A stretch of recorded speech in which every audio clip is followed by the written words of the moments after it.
আসসালামু আলাইকুম আরহামতুল্লাহ।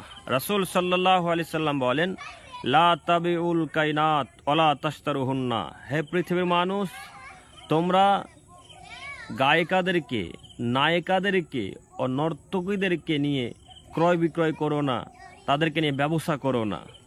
ওয়ালা তুআল্লিমুহুন্না, এবং কাউকে বাদ্যযন্ত্র শিক্ষা দিও না, গান বাজনা কাউকে শিক্ষা দিও না বা কাউকে শিখিয়ে দিও না। অসামানুহুন্না হারাম, কেন? এর মূল্য হচ্ছে হারাম।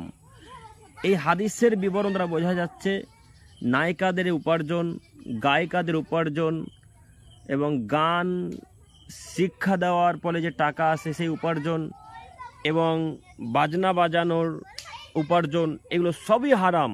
কাজেই যত কম্পিউটার দোকান এবং যত স্কুল কলেজ বিশ্ববিদ্যালয় এমন আছে যারা নাচ গান শিক্ষা দেয়, যারা ড্যান্স শিখিয়ে দেয় এবং ড্যান্স শেখানোর পরে সেখান থেকে কিছু টাকা আসে, সেই টাকা উপার্জন করবে, টাকা নেয়, এই টাকা তাদের জন্য হারাম।